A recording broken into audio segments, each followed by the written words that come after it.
Recording start. तो last वाला lecture जो है उससे कनेक्टेड है ये वाला लेक्चर, ठीक है। तो हमें पहले वो वाला वीडियो देख लेना, अगर हमने क्लास लाइव में ज्वाइन नहीं किया था तो वो वाला वीडियो पहले देख लेना। तो हमने एक यूआई बनाया है, उस यूआई का सिर्फ और सिर्फ फ्रंट एंड बनाया है, मतलब वो एप्लीकेशन का फ्रंट एंड मतलब ही यूआई बनाया है।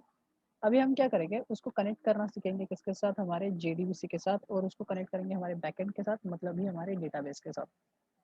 हमने क्या क्या बनाया था, हमने कुछ edit text view, edit sorry text fields ली थी, जैसे कि roll number, name, city, and हमने कुछ बटन्स बनाई थी जैसे कि इंसर्ट, अपडेट एंड डिलीट। ये 3 बटन हमने क्रिएट की थी।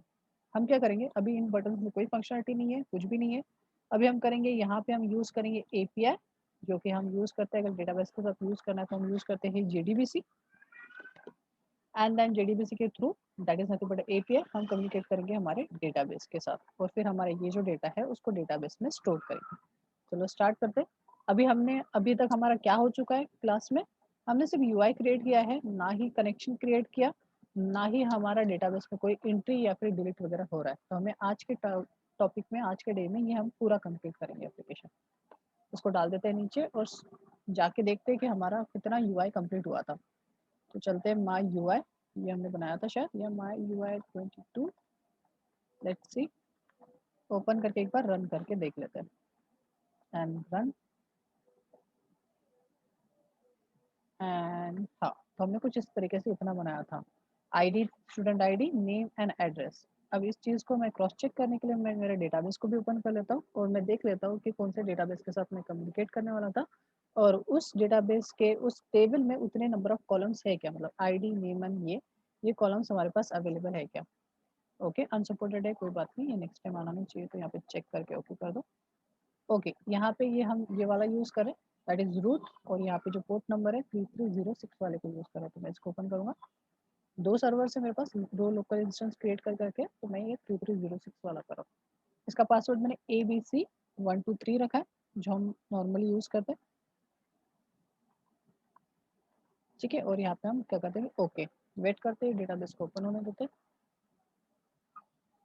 ओके, मेरा डेटाबेस ओपन हो गया। चेक करते हैं हमारा ये जो स्टूडेंट वाला जो हमने एस्ट्रिक डीबी बनाया, इसके अंदर ये जो टेबल दिख रहा है मुझे पहले से स्टूडेंट, इसको थोड़ा सा ओपन करके देख लेते हैं कि इसमें कितने कॉलम्स थे एंड ऑल। देखो यहाँ पे भी कॉलम है student ID, first name and address, तो मैंने यूआई भी वैसे ही बनाया, student ID, name and address. चलो ये सेम चीज़ हमने यहाँ पे क्रिएट किया। अब हमारा टास्क क्या है कि अगर मैं ये बटन पे क्लिक करूँ तो यहाँ पे जो भी डेटा अगर यूजर लिखेगा, फॉर एग्जाम्पल अभी के केस में 10130 लिख दिया, नेम में सपोज मैंने डाल दिया है समीर, एंड और मैंने एड्रेस डाल दिया सपोज नागपुर। तो ये जो डेटा है, अगर मैं इंसर्ट बटन पे क्लिक करूँ तो यहाँ पे वो शो होना चाहिए। अभी फिलहाल के केस में कुछ भी नहीं हो रहा है, बट जब मैं कोड कर लूँ तो इंसर्ट बटन से यहाँ पे शो होना चाहिए, और अपडेट करूँ तो वो डेटा अपडेट भी होना चाहिए, डिलीट करूँ तो डिलीट होना चाहिए। चलो देखते हैं किस तरीके से हम ये करेंगे। चलते यहाँ पे। अब सबसे पहले जब भी आपको डेटाबेस के साथ कम्युनिकेशन करना है, तो सबसे पहला स्टेप होता है कि आपको ऐड करना चाहिए, आपको एपीआई को ऐड करना है आपके लाइब्रेरी में। तो किस तरीके से हम एपीआई को ऐड कर दें, सिंपली आप जो भी डेटाबेस यूज करें उसका एपीआई मतलब जार फाइल आप डाउनलोड करोगे। तो फॉर एग्जांपल मैं अभी मेरे केस में यहाँ पे मैं माइस्क्यूएल यूज कर रहा हूँ। कौन सा वाला है मेरे पास, माइस्क्यूएल 8 वर्जन, तो अच्छा से अगर देखेंगे तो वर्जन 8.0.22। तो इसका मुझे जार फाइल मुझे डाउनलोड करना पड़ेगा ऑनलाइन। तो ये चीज़ मैंने पहले से डाउनलोड करके रखा है। यहाँ पे मैंने कहाँ रखा है, शायद से नोट्स में रखा है, और ये देखो नोट्स में मैंने माइस्क्यूएल कनेक्टर डॉट जार 8.0.22। अगर आपको ये चीज़ अगर जैसे मैं तो दे दूंगा, बट इन फ्यूचर अगर आप क्या बोलते फिर से करना चाहते हो और आपके पास लेटेस्ट वर्जन अगर है डेटाबेस, तो आपको सिंपली सर्च करना है माइस्क्यूएल कनेक्टर, ठीक है, कनेक्टर, और जो भी वर्जन है वो उसका नाम लिखो, और फिर आप उसको सर्च कर लो और वहाँ से आपको डाउनलोड कर पाओगे, ठीक है। अगर नहीं मिलता है तो मेरे को कनेक्ट कर लेना, मैं आपको फिर से बता दूंगा किस तरीके से करना है, ठीक है। अब यहाँ से जाके डाउनलोड करोगे तो आपको मिलेंगी कुछ इस तरीके से जार फाइल। अब इस जार फाइल को हमें हमारे प्रोजेक्ट में ऐड करना है। तो कैसे करेंगे, simply write click on your project, project के नाम के ऊपर जाके या फिर कहीं पे भी प्रोजेक्ट के अंदर के फाइल्स के ऊपर राइट क्लिक करोगे। राइट क्लिक करके आपको दिखेगा बिल्ड पाथ, ठीक है। बिल्ड पाथ के ऊपर जाओगे और करोगे कॉन्फ़िगर बिल्ड पाथ। आप डायरेक्टली यहाँ से भी कर सकते हो ऐड एक्सटर्नल, और आप जाओगे configure build path. Then configure build path में जाने के बाद अगर वो कोई दूसरे सोर्सेज पे कनेक्टेड है तो आप जाओगे लाइब्रेरीज। देन लाइब्रेरीज के ऊपर जाने के बाद आप करोगे ऐड एक्सटर्नल जार, बिकॉज हमने डाउनलोड करके रखा है तो हम करेंगे add external jar. Click on it और फिर सर्च करो आपने कहाँ पे रखा है। तो मैंने रखा है institute, then maybe it's on notes. So notes, and notes के बाद हमारा है कहा गया ये MySQL कनेक्टर डॉट ये। तो मैं सिंपली कर दूंगा ओपन। ओपन करने के बाद इसको अप्लाई करूंगा। जैसे मैं अप्लाई करूंगा आप यहाँ पे ध्यान देना JRE सिस्टम लाइब्रेरी, तो इसके साथ साथ एक रेफरेंस लाइब्रेरी आ जाएगी जिसमें ये जार फाइल अवेलेबल रहेगा। देखो मैं अप्लाई कर रहा हूँ और देखो यहाँ पे एक रेफरेंस लाइब्रेरी करके क्रिएट हो गया। इसको ओके कर देते हैं, काम खत्म हो गया मेरा। और रेफरेंस लाइब्रेरी को एक बार चेक कर लेते हैं। देखो यहाँ पे मैंने जो कनेक्टर डाला था वो यहाँ पे अवेलेबल हो गया। ओके, अभी हम क्या बनाते हैं, हमारा डेटाबेस हैंडलर एक क्लास बनाएंगे जो सारा का सारा डेटाबेस से रिलेटेड वर्क करेगा, जैसे इंसर्ट, अपडेट, डिलीट, रिट्रीव, ये सारे के सारे ऑपरेशन करने के लिए मैं एक क्लास बना रहा हूँ। हालांकि मैं सेम क्लास में भी कोड लिख सकता हूँ, बट वो थोड़ा सा कॉम्प्लेक्स हो जाता है। हमने देख चुके हैं इसके पहले, जब हम JDBC पढ़े तो पहले हमने सेम फाइल में डाला, फिर हमने क्या किया अलग से एक DB हैंडलर वगैरह बना दिया था, अलग से क्लास बनाई थी। सेम चीज़ अभी मैं वही कर रहा हूँ, एक फिर से न्यू क्लास क्रिएट करो जिसको नाम दे देते हैं DB हैंडलर। आप कुछ भी नाम दे सकते हो, ये सिर्फ समझने के लिए। सो आपको जो नाम देना है आप दे सकते हो, और हैंडलर, एंड सिंपली आप इसको फिनिश कर दो, बस क्लास बनाना है। इस क्लास के अंदर हम सारा का सारा रिलेटेड टू डेटाबेस सारा का सारा कोड लिखेंगे। सबसे पहले मुझे कनेक्शन क्रिएट करना है और मुझे इंसर्ट ऑपरेशन परफॉर्म करना है। तो मैं यहाँ पे फंक्शन क्रिएट कर रहा हूँ जो कि सिर्फ इंसर्ट का काम करेगा। तो मैं यहाँ पे इंसर्ट करके ही मैं एक फंक्शन बना रहा हूँ, बट ये इंसर्ट फंक्शन हो सकता है पहले से भी किसी ने बनाया हो, तो उसको थोड़ा यूनिक करने के लिए मैं थोड़ा सा चेंज कर देता हूँ। दैट इज MySQL, थोड़ा सा यूनिक हो गया MySQL इंसर्ट। तो इससे हमें पता चल जाएगा कि MySQL के लिए इंसर्ट ऑपरेशन के लिए कर रहे हैं हम। ठीक है, आप चाहो तो कुछ भी नाम दे सकते हो।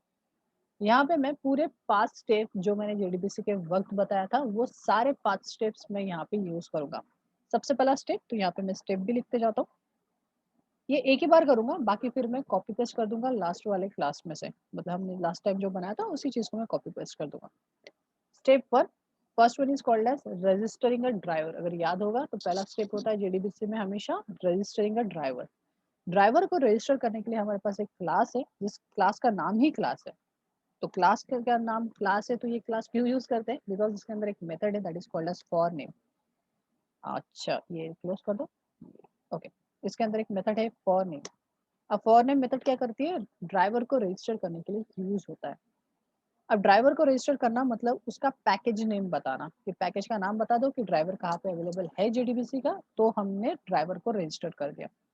ओके, नेक्स्ट चीज, यहाँ पे फॉर नेम को डायरेक्टली इसीलिए कॉल किया है बिकॉज फॉर नेम मेथड जो है वो स्टैटिक है, इसलिए वो डायरेक्टली कॉल हो रही है उस क्लास नेम से। ठीक है, अगर ये नॉन स्टैटिक होती तो मुझे क्लास का ऑब्जेक्ट बनाना पड़ता, मतलब इस क्लास वाली क्लास का ऑब्जेक्ट बनाना पड़ता, फिर मैं फॉर नेम मेथड को कॉल करता। बट अभी फिलहाल के केस में फॉर नेम मेथड स्टैटिक है तो इसलिए मैंने डायरेक्टली क्लास नेम से कॉल किया।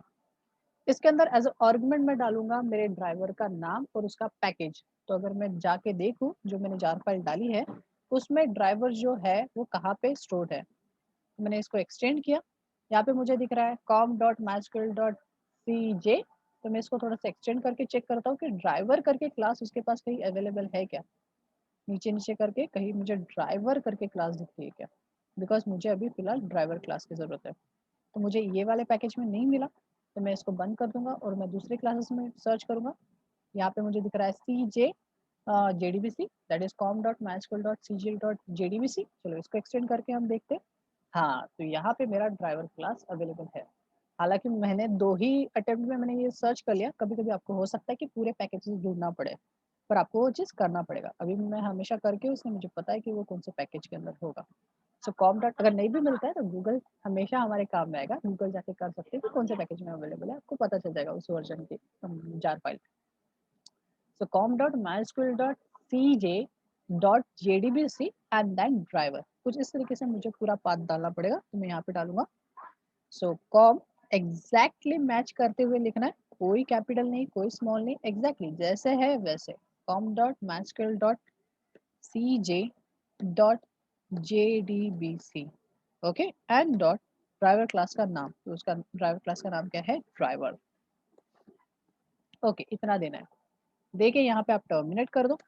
टर्मिनेट करने के बाद भी यहाँ पे एक एरर दिखेगा, बिकॉज ये जो फंक्शन है फॉर नेम, ये एक्सेप्शन थ्रो करती है। कौन से टाइप का exception, class not found exception. अब ये एक्सेप्शन उन्होंने क्यों थ्रो किया, बिकॉज हो सकता है आपने लिखने के वक्त ये पैकेज नेम गलत हो सकता है, या फिर आपने जार फाइल डाली ना हो, तो उसको ये वाला जो पाथ है वो मिलेगा ही नहीं, बिकॉज वो ये रन टाइम में सर्च करने वाला है, चेक करने वाला है। दैट्स वाई उन्होंने यहाँ पे थ्रो करके रखा है। तो आप दो तरीके से इस एरर को हटा सकते हो। सबसे पहला आप थ्रो कर दो declaration class not found exception, या तो फिर सेकंड, जिसमें मैं मोस्ट ऑफ टाइम यूज करता हूँ बट लास्ट में, बट अभी नहीं, तो आप कर सकते हो सराउंडेड बाय ट्राई कैच। ठीक है, सराउंडेड बाय ट्राई कैच में लिखने से फायदा तो ये है कि आप खुद का ओन एक्सेप्शन क्रिएट करके थ्रू करवा सकते हो। पर प्रॉब्लम ये है कि यार यहाँ पे ये जो कोड दिख रहा है ना, ये थोड़ा सा क्रीपी हो जाता है, ज्यादा लाइन ऑफ कोड हमें दिखता है, तो उससे अच्छा हम थ्रो करते हैं जब हम बना रहे हो, तो बाद में लास्ट में जब हमारा पूरा हो जाता है प्रोजेक्ट, तो फिर हम ट्राई कैच की बॉडीज में डाल देते हैं। तो अभी फिलहाल अभी के केस में थ्रो कर देंगे इस डिक्लेरेशन को। ये डिक्लेरेशन थ्रो कर दिया तो हमारा स्टेप 1 कंप्लीट हो गया। इस बार मैं सिस आउट वगैरह नहीं लिखूंगा, वो हमारे लिए था, बस समझने के लिए मैंने स्टेप 1 कर दिया। स्टेप 2, अब स्टेप 2 पे आते हैं। स्टेप 2 है कि कनेक्शन को क्रिएट करना है। सो कनेक्शन को क्रिएट करने के लिए हमारे पास एक इंटरफेस है जिसका नाम है कनेक्शन। अब याद रखना कि यहाँ पे दो टाइप के इंटरफेसेस है जिनका सेम नेम होता है कनेक्शन। तो याद रखना हमें करना है जावा डॉट एसक्यूएल वाला। आप सभी की सभी classes and interface Java dot SQL package के अंदर से ही लोगे। देन करोगे कॉम, मतलब जो भी ऑब्जेक्ट बनाना है तो कॉन बना दिया मैंने। उसके बाद कनेक्शन एक इंटरफेस है, तो हमें पता है कि कोई भी इंटरफेस का ऑब्जेक्ट नहीं बनता, बट हाँ इंटरफेस का रेफरेंस बना सकते हो, और उन रेफरेंसेस में आप ऑब्जेक्ट रख सकते हो। अगर कोई चाइल्ड क्लास है तो उसका रेफरेंस रख सकते हो। तो यहाँ पे एक क्लास है that is called as driver manager, जो आपको हेल्प करेंगी ऑब्जेक्ट देने के लिए, ऑब्जेक्ट क्रिएट करने के लिए कनेक्शन का। तो यहाँ पे हम करोगे ड्राइवर क्लास, और इसके अंदर भी एक स्टैटिक मेथड है, तो आपको ऑब्जेक्ट क्रिएट करने की जरूरत नहीं है ड्राइवर मैनेजर की। डायरेक्टली आप मेथड को कॉल करोगे, दैट इज गेट कनेक्शन। अब गेट कनेक्शन जो मेथड है, इसमें आपको तीन चीजें पास करना पड़ता है, तीन आर्गुमेंट पास करना पड़ता है। First one is called as URL, connection string बोल सकते हो। Second one is called as user name, and third one is called as password. तो आपको ये तीन चीजें पास करना पड़ेगा, यूआरएल देना पड़ेगा, कनेक्शन स्ट्रिंग देना पड़ेगा, कनेक्शन यूआरएल देना पड़ेगा, मतलब first one. Second one is called as user name, and third one is called as password. तो चलो हम देखते हैं कि हम ये चीज़ कहाँ से। तो अभी प्रीवियसली मैंने मेरे प्रोजेक्ट्स में मैंने जेडीबीसी को यूज़ किया था, तो ऑफकोर्स बात है मैंने ये कनेक्शन स्ट्रिंग ढूंढ के रखी थी, तो वही चीज़ों को मैं कॉपी पेस्ट कर रहा हूँ। इस बार मैं जाके ऑनलाइन से सर्च करके नहीं डालूंगा, यहाँ पे मैं सिंपली जो प्रीवियसली यूज़ किया था उसी स्ट्रिंग को, बिकॉज मैं लास्ट वाले इसमें भी मैंने माइस्क्यूएल ही यूज़ किया था, इस वाले में भी मैं माइस्क्यूएल ही यूज़ कर रहा हूँ। हाँ, डेटाबेसेस चेंज है, तो आपको ये कनेक्शन स्ट्रिंग को कॉपी पेस्ट नहीं करना है, ऑनलाइन से ढूंढ के लाना है। तीनों आर्ग्यूमेंट जो है वो स्ट्रिंग टाइप के हैं, तो सारा डेटा आप डबल कोट्स के अंदर ही मेंशन करोगे। तो यहाँ पे मैंने डाल दिया JDBC colon MySQL, because database मेरा माइस्क्यूएल है, colon slash slash local host, मेरे होस्ट का नाम लोकल होस्ट है, 3306 मेरा पोर्ट नंबर है जहाँ पे मैं कनेक्शन मार रहा हूँ। नेक्स्ट लास्ट में बताना पड़ता है कि कौन से डेटाबेस के साथ मैं कम्युनिकेट करने वाला हूँ। चेक करते हैं हम कौन से डेटाबेस के साथ कम्युनिकेट करने वाले हैं। तो मैं करने वाला हूँ एस्ट्रिक्स DB, ये डेटाबेस के साथ मैं कम्युनिकेट करने वाला हूँ, तो उसका नाम भी मैं यहाँ पे मेंशन कर दूंगा। सो एस्ट्रिक लास्ट में asterisk DB, so this is my database name. तो कनेक्शन स्ट्रिंग में क्या क्या होता है, किसके साथ कर रहे हो, मतलब ODBC यूज कर रहे हो या JDBC यूज कर रहे हो। नेक्स्ट होता है कि आप MySQL यूज कर रहे हो या फिर PLSQL या फिर SQL, क्या यूज कर रहे हो वो बताया जाता है। देन लोकल होस्ट का नाम, then port number, then database का नाम, ये सारी चीजें होती है URL के अंदर। नेक्स्ट होता है यूजर नेम, कि आप क्या यूजर नेम देना चाहते हो, मतलब आपने क्या दिया था, देना चाहते हो इन सेंस आपने क्या दिया था जब डेटाबेस क्रिएट किया था। तो हमने तो दिया नहीं था, दो डिफॉल्ट में हमें मिल गया था, तो that is nothing but root, because MySQL का डिफॉल्ट यूजर नेम रूट है। अगर आप कोई दूसरा डेटाबेस यूज कर रहे हो तो आप ऑनलाइन जाके सर्च करोगे कि उनका डिफॉल्ट डेटा यूजर नेम क्या है, या फिर अगर आपने खुद ने सेट किया तो आप वो वाला डालोगे। Last one is called as password, जो हम यूज करते हैं डेटाबेस को ओपन करने के लिए। तो हमने सिंपली डाला था ABC123, तो हम वही डाल देंगे। और ये कंप्लीट हो गया आपका सेकंड स्टेप, कनेक्शन करेक्शन हमने इस्टेब्लिश कर दिया। अब जैसे कि ऊपर वाले में भी एरर आया था, तो इस वाले में भी एरर आया बिकॉज ये गेट कनेक्शन मेथड जो है ये भी एक्सेप्शन थ्रो करती है। कभी कभी होता है आपने डाला हुआ ये यूजर नेम गलत हो सकता है, ये पासवर्ड गलत हो सकता है, ये जो स्ट्रिंग डाली है इसमें भी कुछ स्पेल मिस्टेक हो सकती है। सो दैट्स व्हाई उन लोगों ने, डेवलपर ने जब गेट कनेक्शन मेथड बनाई तो उन्होंने एक एक्सेप्शन थ्रो करवाया, दैट इज एसक्यूएल एक्सेप्शन। तो दैट्स व्हाई सेम चीज आप एक ट्राई कैच में लिख सकते हो या फिर डिक्लेरेशन कर सकते हो थ्रो। जैसे आप थ्रो डिक्लेरेशन करते हो तो ये चीज हट जाती है, चली जाती है, बाद में हम उसको ट्राई कैच में लाएंगे। So this is nothing but step 2। Step 3, so step 3, अब स्टेप 3 है कि आपने रजिस्टर कर दिया ड्राइवर, हाँ ड्राइवर रजिस्टर कर दिया, सेकंड स्टेप था कनेक्शन क्रिएट कर लिया, थर्ड स्टेप है स्टेटमेंट क्रिएट करना। तो स्टेटमेंट क्रिएट करने के लिए हमारे पास एक इंटरफेस है जिसका नाम ही स्टेटमेंट है। याद रखना कि स्टेटमेंट वाला ही लेना और वो भी ये वाला लेना। भले ही यहाँ पे दो स्टेटमेंट आपको नजर आए पर आप ये कौन सा वाला यूज करेंगे, java.sql वाला हमेशा। So st equals to new then O interface है, तो इंटरफेस का ऑब्जेक्ट हम ऐसे तो क्रिएट नहीं कर सकते, तो कोई तो क्रिएट करके देगा। तो यहाँ पे कनेक्शन हमने बनाया, क्यों बनाया, इसी के लिए कि हम स्टेटमेंट का ऑब्जेक्ट क्रिएट कर सके। तो connection dot create a statement करके हम डाल देंगे। ओके सर, क्या होगा अगर मैं स्टेटमेंट जो है वो मैं इंपोर्ट कर लूँ अभी जो हमने जार फाइल डाली उसमें से, तो ये कैपेटेबल नहीं रहेगा। जैसे मैं आपको करके दिखा देता हूँ तो आपको पता चल जाएगा कि क्यों नहीं हम करते, वो एरर दे रहा है। अब मैं इसको इंपोर्ट कराता हूँ, देखो इंपोर्ट कराता हूँ पर CJ वाला जो कि हमारी जार फाइल है। तो यहाँ पे देखो ये एरर देगा बिकॉज इसका जो टाइप है, कनेक्शन का जो टाइप है वो कौन सा टाइप है। सर हाँ स्क्रीन शेयर, हाँ ठीक है ठीक है, नहीं स्क्रीन शेयर मेरे इसमें रुक गया था, अभी आया मेरा। अच्छा, नेटवर्क इशू है क्या मेरा। नहीं अभी ठीक है, अभी ठीक अच्छा है। नहीं मेरे को तो दिख रहा है। हाँ हाँ ठीक है, वो हो सकता है उनका थोड़ा नेटवर्क स्टेबल नहीं होगा, कोई बात नहीं। ये रिकॉर्ड हो रहा है, फिर से एक बार देखना क्योंकि ये बहुत सारी चीजें मैं फिर से रिकॉल करा रहा हूँ, ये चीज हो चुकी है, फिर से एक बार रिकॉल प्लस इस चीज को ऐड करना सिखाऊंगा दोनों को, ठीक है। ओके तो यहाँ पे देखो ये एरर आ गया बिकॉज ये जो क्रिएटिंग स्टेटमेंट है ये हमने कनेक्शन के ऑब्जेक्ट से क्रिएट किया, और कनेक्शन जो है वो कौन से पैकेज के अंदर का है, java.sql.connection। बट अभी जो मैंने स्टेटमेंट क्रिएट किया है वो कौन से पैकेज का है, ये पैकेज है हमारा com.mysql.gc. ये तो ये वाला नहीं चाहिए बिकॉज ये इसके साथ सपोर्ट नहीं करेगा। तो इसलिए यहाँ पे जितना भी आप इंपोर्ट करोगे वो एसक्यूएल के अंदर का ही करोगे। फिर से एक बार मैं यहाँ पे इसको इंपोर्ट करो, बट इस बार करूंगा MySQL, सॉरी एसक्यूएल वाला java.sql। देखो अभी एरर वेरर नहीं आएगा। So this is nothing but step 3। चलते हैं स्टेप 4 पे, जो कि आप लास्ट स्टेप बोल सकते हो, बट एक इंपॉर्टेंट स्टेप है, that is closing the correction, वो भी करना है, that is 5th step. Next step is main step, जहाँ पे आप एक्चुअल में एसक्यूएल की क्वेरी चलाते हो, एसक्यूएल की क्वेरीज को एग्जीक्यूट करते हो। इसीलिए हम एसटी मतलब स्टेटमेंट से हम एग्जीक्यूट करते हैं क्वेरीज को। तो यहाँ पे हम यूज करेंगे एग्जीक्यूट अपडेट वाली मेथड, बिकॉज हमें यहाँ पे इंसर्ट करना है, इंसर्ट अपडेट डिलीट ये फंक्शन करना है। तो आप कौन सा यूज करोगे, एग्जीक्यूट अपडेट वाला। अगर आपको रिट्रीव करना है तो एग्जीक्यूट क्वेरी आपको हेल्प करेंगे। तो यहाँ पे मैं यूज करता हूँ एग्जीक्यूट अपडेट वाली मेथड और कर दूंगा इंटर। ये एग्जीक्यूट अपडेट वाली जो मेथड है वो कैसे है, देखो यहाँ पे डिस्क्रिप्शन में दिया है। वो आर्गुमेंट लेती है स्ट्रिंग टाइप का, जो कि एक एसक्यूएल का क्या बोलते हैं क्वेरी होती है, एंड रिटर्न करती है इंट टाइप में। अब ये रिटर्न इंट करती है, अगर फायर होती है क्वेरी तो रिटर्न करेगा ट्रू मतलब पॉजिटिव वैल्यूज, अगर फायर नहीं होती तो रिटर्न करेगा 0 या फिर नेगेटिव वैल्यूज। तो हम उसको फिर फर्दर यूज कर सकते हैं। चलो तो यहाँ पे हम क्वेरी डालते हैं, हमें करना है इंसर्ट, तो यहाँ पे हम इंसर्ट की क्वेरी चलाएंगे, ठीक है। अभी फिलहाल की केस में इंसर्ट की क्वेरी डिफरेंट हो सकती है, तो इसीलिए मैं यहाँ पे स्ट्रिंग टाइप का एक वेरिएबल बना रहा हूँ जिसका नाम दे देता हूँ मैं क्यू, दैट इज क्वेरी, और उसको अभी फिलहाल के लिए मैं यहाँ पे पास कर देता हूँ। मतलब जो क्वेरी है वो एज अ आर्ग्यूमेंट आएंगी MySQL इंसर्ट वाली मेथड के अंदर, वो जो भी आर्ग्यूमेंट आएगा उसको हम एग्जीक्यूट करवाएंगे। तो फिलहाल के लिए हमने ये करके छोड़ दिया।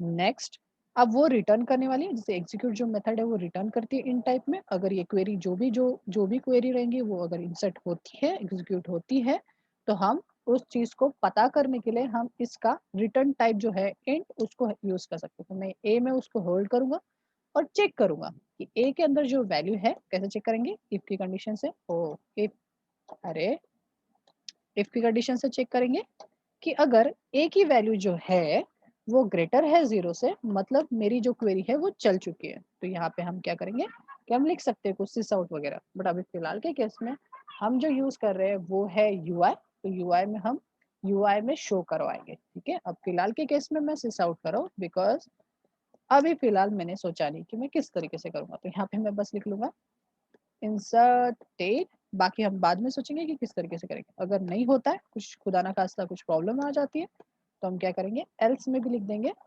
एरर और नॉट इंसर्टेड। ऐसा जो भी मैसेज लिखना है वो आप यहाँ पे शो कर सकते हो।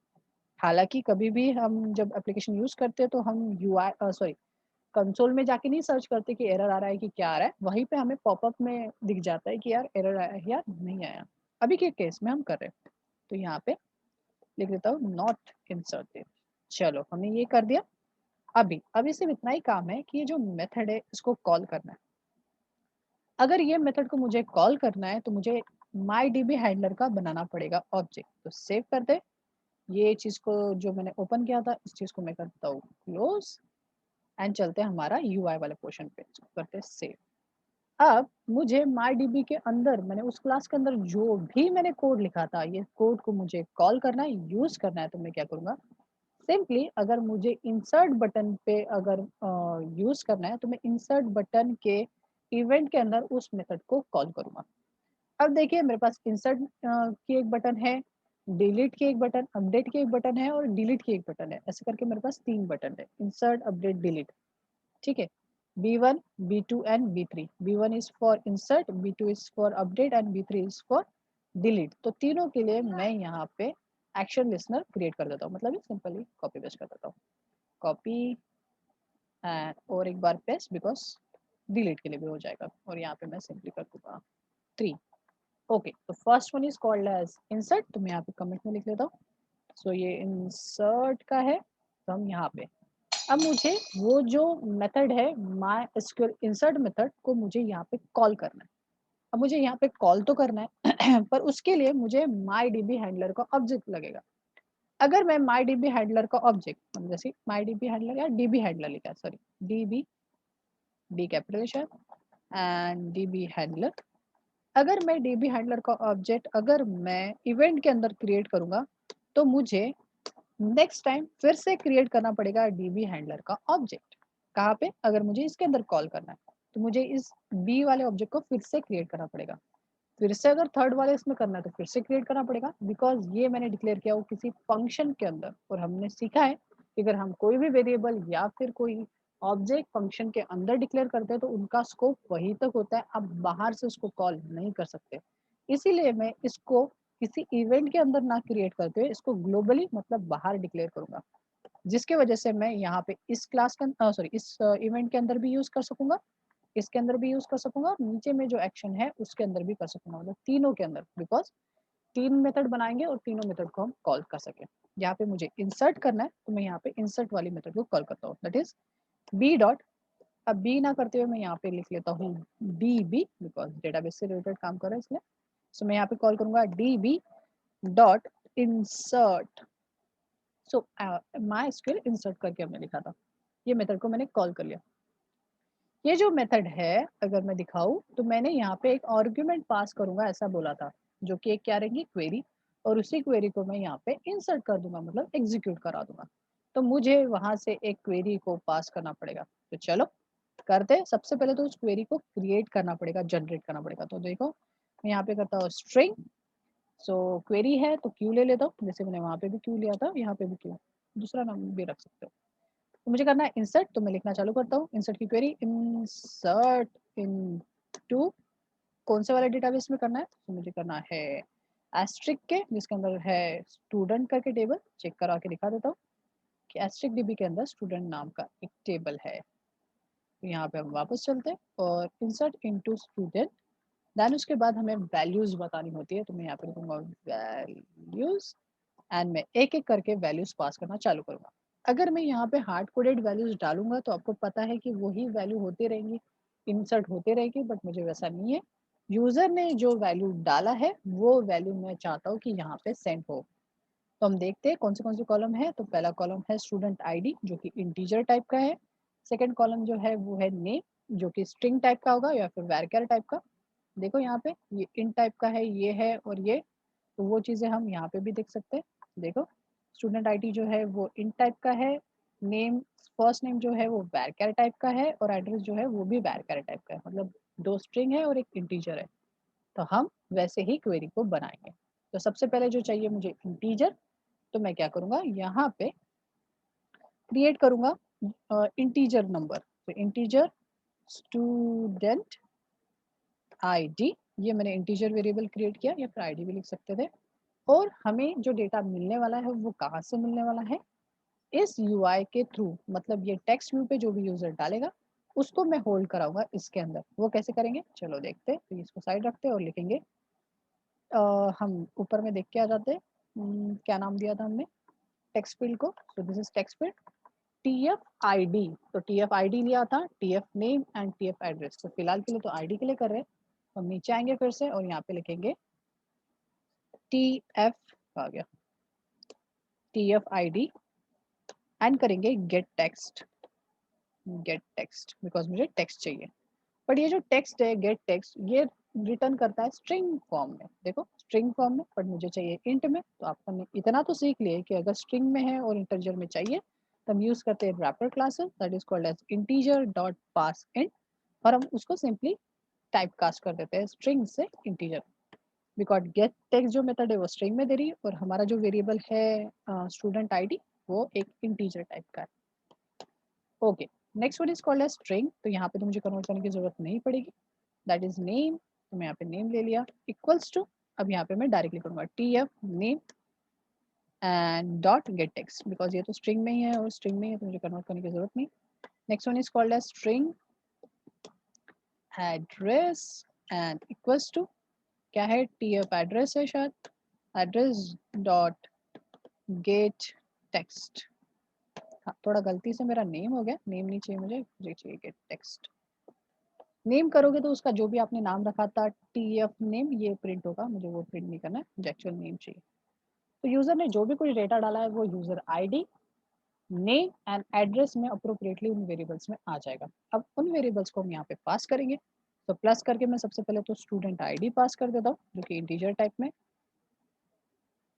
देन सेकेंड जो है वो नेम है, तो यहाँ पे मैं थोड़ा सा इसको करता हूँ छोटा और यहाँ पे मैं क्या करूँगा फिर से प्लस डालूंगा, फिर डालूंगा सिंगल कोट्स, डबल कोट्स, उसके अंदर डालूंगा मैं कॉमा बिकॉज एक डेटा हो चुका है, देन सिंगल कोट, देन फिर से मैं करूंगा प्लस प्लस एंड यहाँ पे मैं फिर से लिखना चालू करूंगा।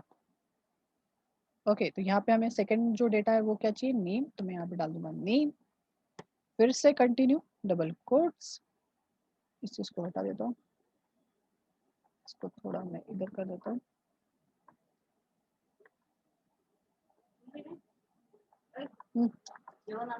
नहीं नहीं क्लास ले मैं ले लूंगा, single quote then comma, then उसके बाद फिर से सिंगल कोट बिकॉज और भी एक डेटा मुझे पास करना है, डबल कोट्स, देन हमारा प्लस वाला साइन। क्या डालना है नेक्स्ट डेटा, नेक्स्ट डेटा जो है वो एड्रेस है, तो मैं यहाँ पे एड्रेस कर लूंगा।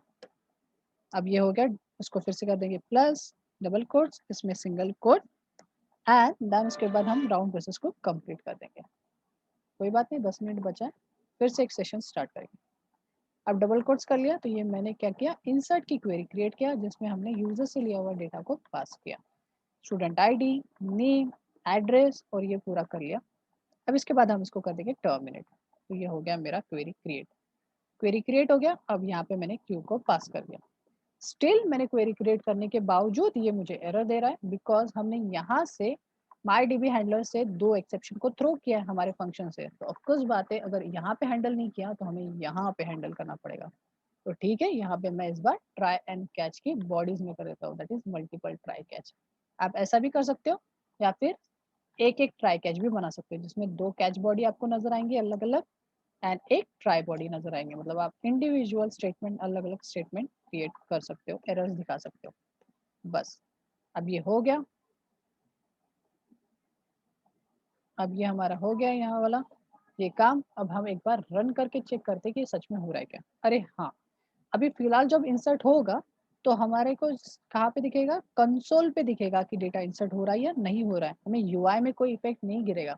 जबकि हमने यूआई में एक टेक्स्ट फील्ड रखे हैं, लेबल रखे, जहाँ पे आना चाहिए कि इंसर्ट हुआ या डिलीट हुआ है। अभी फिलहाल के केस में वो ऐसा नहीं होगा। चलो टेस्ट करते हैं, रन करते हैं एंड देखो ये यूआई आ गया और यहाँ पे हम डेटा चेक कर लेते हैं पहले तो यहाँ पे एक ही एंट्री है, एक एंट्री हम यहाँ पे ऊपर से डालेंगे। तो चलो समीर की एंट्री चलो डाल के देखते हैं। सो 101 and name suppose Sameer and address Nagpur and हम यहाँ से ट्राई करते हैं इंसर्ट करने का। मैं इंसर्ट पे क्लिक किया, अब देखो ये हाईलाइट थोड़ी देर के लिए वो रुका और फिर अभी फिर से हाईलाइट हो गया। अगर मैं आपको कंसोल में जाके दिखाऊं तो यहाँ पे देखो कंसोल में लिख के आ गया इंसर्टेड, मतलब हमने जितना भी कोड किया ये प्रॉपरली है और हमारा डेटा जो है वो इंसर्ट हुआ है, इसलिए मुझे कंसोल में प्रिंट हुआ because system dot out dot print L console में डेटा को प्रिंट करता है। अब डेटा यहाँ पे आया है या नहीं आया हम सिंपली रिफ्रेश करके चेक करेंगे। फिर से एक बार मैं सिलेक्ट की क्वेरी चलाता हूँ और मुझे दिख रहा है 101 पे हमारा समीर का जो एंट्री है वो चीज़ आ चुकी है। अब ये आई तो है बट प्रॉब्लम ये है कि हमें बार बार जाके देखना पड़ रहा है कंसोल में, मतलब मैं और भी एंट्री डालूंगा तो मुझे फिर से कंसोल में ही देखने को मिलेगा। जैसे हम प्रतीक की एंट्री डाल देते एंड हम सेम चीज नागपुर ही रहने दे रहा हूँ और मैं यहाँ पे इंसर्ट पे क्लिक कर रहा हूँ। तो देखो फिर से एक बार इंसर्टेड लिख के आया, मतलब डेटा गया है और जाके हम चेक करते कि हाँ डेटा मिल रहा है क्या हमें। ऑफ कोर्स बात है ये सेकंड एंट्री भी चले गए होंगे और मैं यहाँ पे कर रहा हूँ और देखो 102 पे प्रतीक की भी एंट्री आई है। पर यार ये चीज़ अगर मुझे यूआई में ही दिख जाए तो डेटा इंसर्टेड और नॉट इंसर्टेड तो फिर थोड़ा अच्छा हो जाए, मुझे यहाँ पे जाने की ज़रूरत नहीं पड़ेगी। तो वो कैसे करेंगे? तो बहुत छोटा कोड है। यहाँ पे हम क्या करेंगे, ये चीज़ को system dot out dot println ना करते हुए मैं इसको क्या कर दूंगा, इस डेटा को मैं रिटर्न करवाऊंगा मेरे फंक्शन के थ्रू। कहा गया फंक्शन ये। तो यहाँ पे इस फंक्शन का टाइप चेंज कर लेते हैं बिकॉज मुझे रिटर्न करना है स्ट्रिंग। यहाँ पे मैं कर दूंगा रिटर्न स्ट्रिंग। अगर आपको रिटर्न स्ट्रिंग करना है तो आपको रिटर्न भी कीवर्ड लिखना पड़ेगा। तो यहाँ पे मैं इसको हटा के मैं लिख दूंगा रिटर्न, यस, और यहाँ से मैं ये चीज़ को हटा दूंगा। अगर होता है तो वो इंसर्टेड लिखेगा, अगर नहीं होता है तो वो लिखेगा रिटर्न नॉट इंसर्टेड। ठीक है, हाँ तो अभी इस तरीके से कर दिया, अगर इंसर्ट होगा तो इंसर्टेड के रिटर्न होगा, अगर नहीं होगा तो नॉट इंसर्टेड। अब ये डेटा रिटर्न हो रहा है, मतलब मुझे यहाँ पे इस डेटा को मैं यूज कर सकता हूँ। मैं यहाँ पे लिख लेता हूँ string msg that is message equals to, तो जो भी डेटा रिटर्न आएगा इंसर्टेड और नॉट इंसर्टेड मैं इसका फायदा उठा सकता हूँ। अब अगर डेटा रिटर्न आता है तो मैं लेबल पे सेट कर दूंगा जो भी डेटा आया है उसको। तो लेबल के लिए चेक करके आते हैं कि हमने क्या लिया था। So what is the label, where is the label and you can see, ये नहीं है, कहा गया नीचे होगा शायद। अरे लेबल तो बनाया था मैंने, हाँ अच्छा यही वाला है तो ठीक है, इसी को यूज करेंगे हम L1 का हम यूज करेंगे। तो हम चलते हैं यहाँ पे वापस और हम यूज करेंगे L1 डॉट सेट टेक्स्ट। हम डेटा डालना चाहते हैं इसलिए सेट टेक्स्ट। क्या डालना चाहते हैं, हम लिखेंगे रिजल्ट बिकॉज ऐसा भी लिख के चाहिए मुझे, एंड कोलन जैसा आपने लिखा था यहाँ पे बिकॉज मुझे ये भी चाहिए।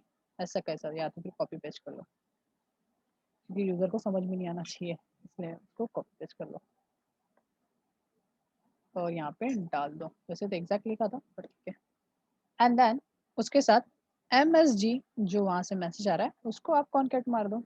तो क्या होगा, जो भी कुछ इंसर्ट वगैरह होगा वो हमें यूआई में भी रिफ्लेक्शन देखने को मिलेगा। चलो इसको बंद करते हैं और एक बार रन करके चेक करते हैं। तो करते हैं रन और देखते हैं डेटा डाल के। सो 101 सब 101 की एंट्री जा चुकी है और प्राइमरी की लगाया तो हम वो एंट्री तो नहीं जाएंगी। थर्ड एंट्री डाल के देखते हैं योग की, तो यहाँ पे डाल दिया योग एंड एड्रेस डाल देते हैं सपोज नागपुर एंड ट्राई करते हैं insert.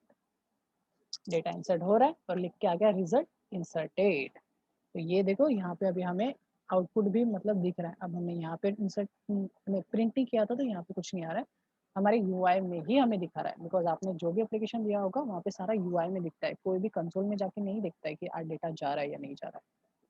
Okay so result equals to inserted. अब ये डेटा गया और इंसर्टेड का रिफ्लेक्शन भी आया। अब हमने ये बटन के ऊपर काम कर लिया, अब नेक्स्ट वाले सेशन में हम इस बटन के ऊपर काम करेंगे और इस बटन के ऊपर, मतलब ये दोनों बटन के ऊपर वर्क करेंगे। अगर यहाँ तक कोई क्वेश्चन है तो पूछ लो। प्रतीक, समीर तो अभी लेफ्ट हो गया। समझ नहीं रहा क्या समीर को? नहीं समझ रहा सर, ये एक बार फिर से करना पड़ेगा क्योंकि मेरे को पहले से कुछ नहीं समझा, तो ये मैंने ट्राई नहीं किया है ना, वो हाँ। मेरा एसक्यूएल का प्रॉब्लम था, तो मैंने कुछ भी ट्राई नहीं किया। अभी सबसे पहले हाँ बोलो। जावास्क्रिप्ट थोड़ा सा देख रहा था मैं एक दो दिन हाँ पहले। अभी जैसे आप जो भी कुछ पढ़ रहे हो अभी सब कुछ स्टॉप करो और पहले फोकस करो ये वाली चीज पे, क्योंकि ये आपको प्रोजेक्ट कैसे बनाया जाता है, कैसे हैंड डाला जाता है, ये पता चलेगा। एक एक स्टेप सर बनाओ।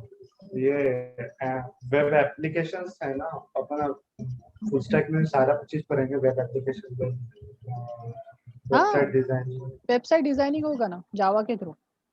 Front end back end full stack ही हो आप, front end back end database सारा कुछ कनेक्शन मारेंगे हम। पर सबसे पहले मेन जो चीज़ है, मैं थोड़ा ये बंद करता हूँ रिकॉर्डिंग।